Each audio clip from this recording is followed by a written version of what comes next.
Hi BookTube, and welcome to another nonfiction review. I've never made a secret of my age on YouTube, but in case anyone doesn't know, I was born in 1964, so the last year of the baby boomer generation.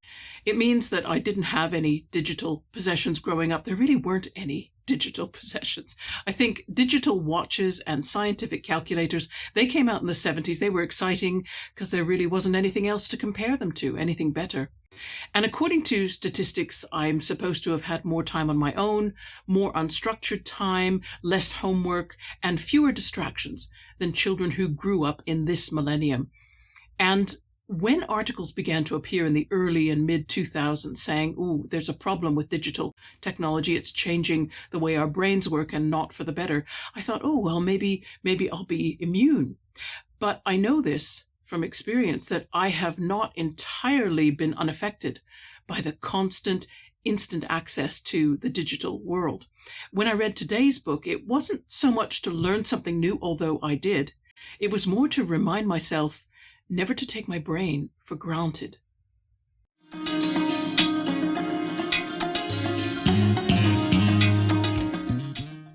The book we're going to look at today is Stolen Focus: Why You Can't Pay Attention. If you buy the American edition, it will also say, and How to Think Deeply.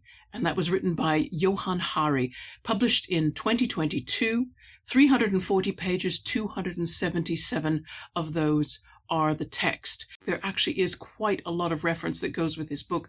I need to talk about that more in the structure section. This book was a new purchase, and a recommendation from Nick at Dr. Cranky Pants Reads when he did his video about why we can't pay attention and offered a number of books as recommendations for reading. And I picked this one. I'd already read Nicholas Carr's The Shallows. This one had come out more recently. I thought, oh, has it maybe got some insights that Carr wouldn't have known about at the time he wrote his book? A little bit about the author. Johann Hari was born in 1979 in London. He went to Woodhouse College and then on to King's College, Cambridge. And he became a journalist, an investigative journalist, and wrote a number of books, the first of which was Chasing the Scream, about the war on drugs in 2015. And he's currently working on a biography of Noam Chomsky. And I will include a link to his webpage in my description box if you'd like to learn more. Now let's talk about the structure, because there's a lot to go through with this book. 16-page introduction, 14 chapters, average pages per chapter 18. This font is it's 11 points, so it's not so large. And the spacing is single-spaced and justified text, which comes out in longer paragraphs. So you get a real feeling of block of text appearing on the page. The outer margins, I don't know how much annotation they'd really allow, though. Well, a hardcover edition might be better if you wanted to mark it up. But there are, if you're just going to read it through, there are numerous subsections that divide up each chapter, so that you have a lot of stopping places. You don't have to finish a chapter. In terms of style, Hari is combining anecdotes about himself, his own personal struggle to regain focus, with detailed examination of studies which give credibility to particular aspects of the claims that he makes about how digital technology and other factors are affecting our attention. He has personal theories as well about how collective activism might be the better way to address the causes of reduced attention rather than just making individual efforts to change. I'm going to go back to the structure slide because there is a lot more than just what you get with this book. And I think it's important to point out because of the rabbit hole we're going to go digging into a little later on. So there are acknowledgements, there is a bibliography, and that is a linked online resource, so I'll talk about that. There are notes, but they are only partial, and again, we'll refer to the linked online resource, and that is the website. And I've been on the website, and I find the online resource very impressive. There's an audio page, and that's divided into sections. You could listen to the actual interviews of Hari and the experts that he is quoting in his book. You can listen to the full interviews yourself for each chapter. There are masses of additional notes, pages and pages and pages, and they're also divided up by chapter. And there is a corrections page and an email address that you can contact if you feel you've spotted something in the book that needs correcting. I want to talk about the structure of the book in detail. Johann Hari must know about the YouTube thing for lists. You know how list videos, they're always so popular. So Johann Hari has taken this principle to heart that we all seem to like lists. And he has set up each chapter as kind of a focus on one of 12 factors that he feels are affecting our attention in this millennium. In his introduction, which Hari calls Walking in Memphis, he just tells a long personal anecdote about himself and his teenage nephew and their failed attempts to wean themselves away from digital distraction. And then that was followed by a series of quotes which underline the book's claim that more and more people are finding sustained focus more difficult, and that this loss is affecting our judgment making, our creativity, and that, of course, could have knock-on effects, could undermine political discourse and science and the arts. And then the first chapter continues this anecdote. Johann Hari actually took himself on a 3-month, 100% digital detox in which he disconnected himself from the internet and worked only in an analog world. He effectively returned to the 1970s with one difference. He did have a dumb phone and he did have a laptop, but it could not be connected to the internet. It was an antique thing that could only work with dial-up modem, if anybody remembers what those are. And it was interesting because he examined the process of this 3 months. He was able to be completely disconnected and the ups and downs of it all. And he examined the different ways in which society is accelerating, is taking in information faster. He talks to the MIT neuroscientist Earl Miller, who makes the point that our brains are just not structured to switch quickly from one task focus to another and then another. And so whether we like it or not, our faster paced world, our brain cannot keep up with it. And there will be performance issues as a result. And now what I'm going to put on screen is his list of factors and the chapter numbers, where he talks about each factor that he thinks is having an effect, a possible effect on our attention. And I have to stress that because it's not as though he finds conclusive evidence for these 12 points. He just finds some very strong indicators. And of course, he gives you the ability with the online resource to follow up yourself and make up your own mind about these different factors, whether you believe they have strength and are affecting our attention or no. And he starts with cause 1, which is the increase in speed, switching and filtering. This is where Earl Miller was able to make his comments about the fact that our brains are limited in the amount of switching back and forth they can do. I think, if I remember the quote correctly, he said, if you have to switch from one task to another and then back to the first one again, your brain takes about 20 minutes to fully settle back down into the level of focus you would have had on that first task if you had stayed in it. Then cause 2, the crippling of our flow states. Now, flow states, you may or may not know what these are. I think a lot of booktubers do. A flow state is when you are so absorbed by an activity that you actually experience an altered state of consciousness in which you lose track of time. Cause 3 is the rise of physical and mental exhaustion. Of course, he just talks about mostly the American work culture. I'm not sure if the exhaustion he's talking about necessarily applies outside of the United States. Now, this, I think, every booktuber would be interested in, and that is the collapse of sustained reading. And I think what I'd like to do is just read a passage from the book where he goes into more detail about this point. And this comes from pages 76 and 77 of the paperback edition.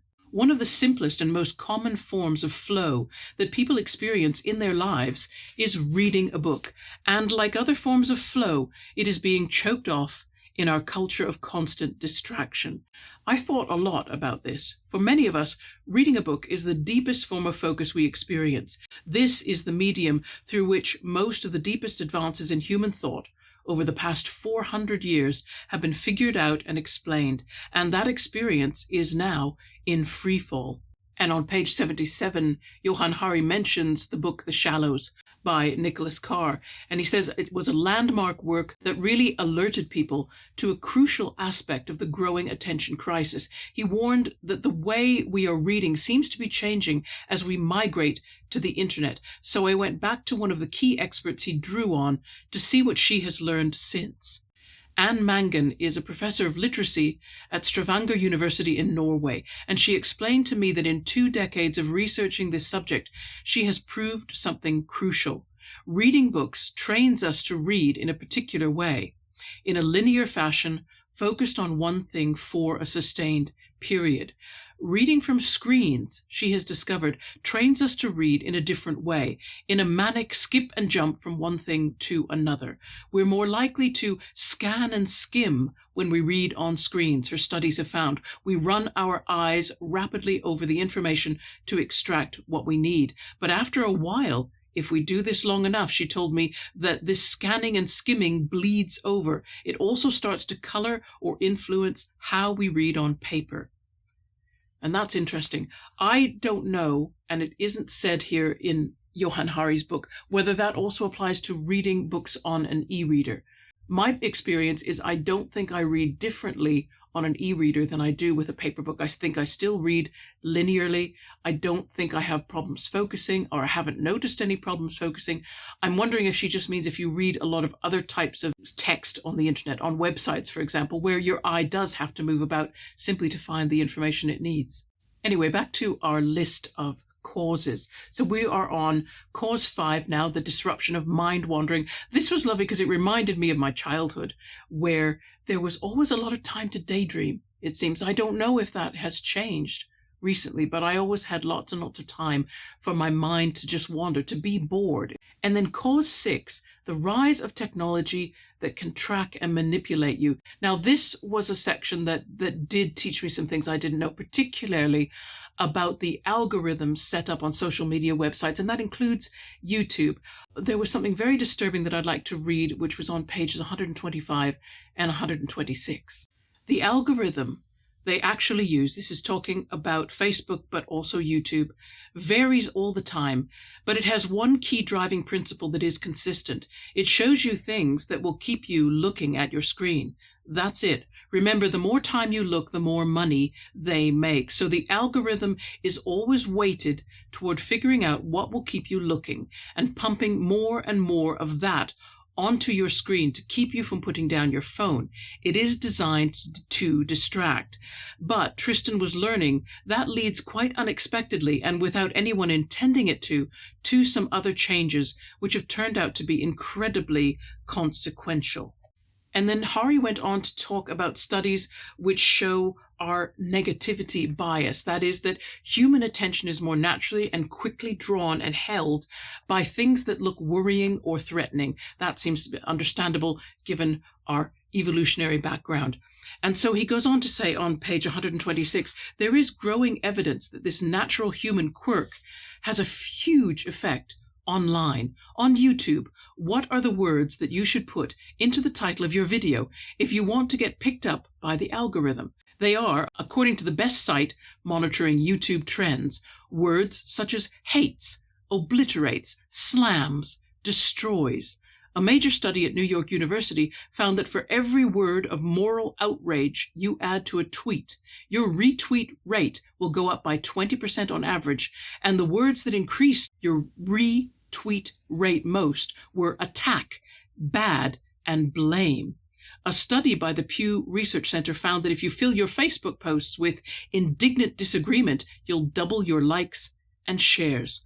So an algorithm that prioritizes keeping you glued to the screen will, unintentionally but inevitably, prioritize outraging and angering you. And I think in light of what's recently happened among us in the BookTube community, I think it's important just to always remain aware of that fact, that it's not just us talking to each other. There is also the algorithm that comes between us and makes sure that we are more likely to see things that are negative and to get views, subscriptions, etc.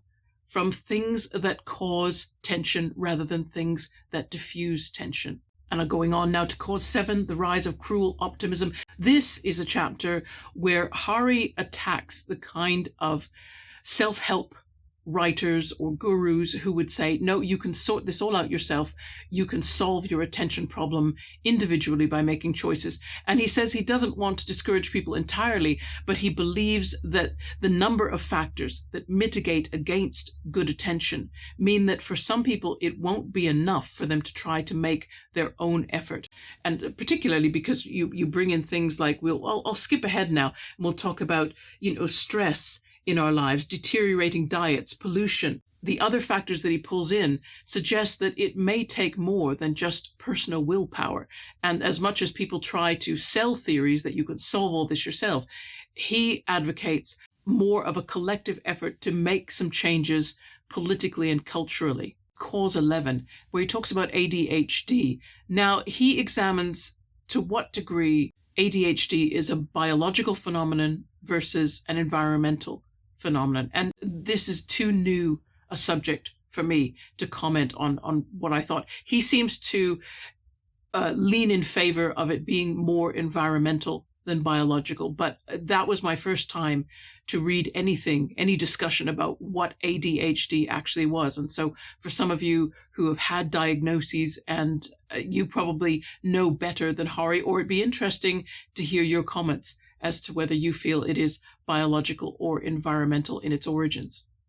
And in the final chapter, Hari talks about Cause 12, which is the psychological and physical confinement of children, he calls it. Certainly this is something that I have noticed is different from my own growing up. I can remember before I was 10 years old being able to move around some distance from home by myself, and there was no concern about that. I did not need to be accompanied, and my day was much more unstructured. I really did not go to a lot of things that were organized for me, if that makes any sense at all. And Hari is asking whether it might be good for our children's attention spans, for their minds and bodies to have more freedom and less structure and less supervision. It's a scary thing, and he talks about how scary that is for modern parents.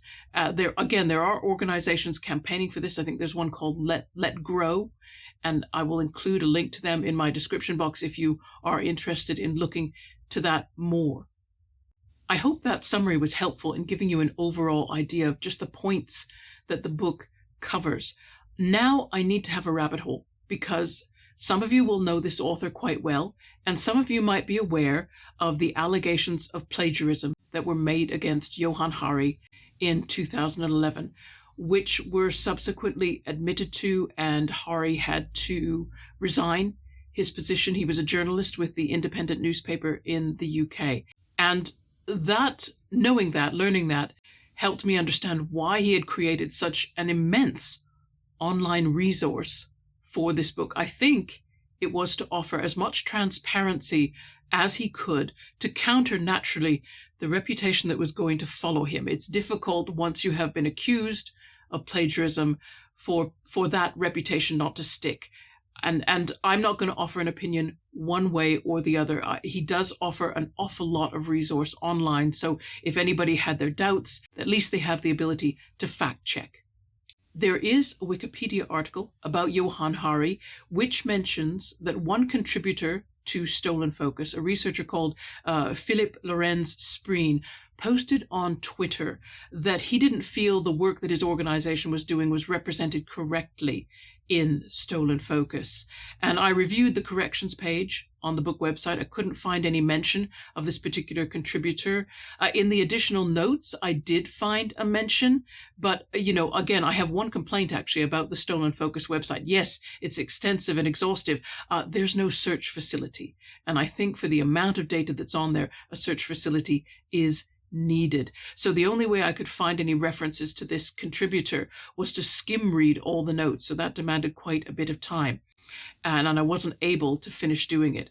However, Spreen's work appears only to be mentioned once on page 27 of the paperback version. And it's described very quickly, and maybe too quickly. Maybe that's the problem. Certainly, I would exercise caution and not assume that Hari's summation is an accurate reflection of what the researchers aimed for or concluded. But it's one small point. So again, on its own, I'm not sure you'd want to discredit the book overall, but I thought I needed to mention that also for complete transparency, help you make a choice about whether to purchase and read this book. And that's the review done. This is a very busy description box for this video, lots and lots of resources. I will direct you to one particular link in there, and that is a review in the magazine UnHerd, H-E-R-D, written by Stuart Richie, which is a negative review of Hari's book. But I thought, why not? Why not give someone a voice who doesn't think this is such a great book? Because I tend to be neutral. I didn't find the book particularly unhelpful. In many ways, it was good to see all the different points laid out. One of Richie's main criticisms is that what Hari's book is saying has been said in many different other books. And that may well be true.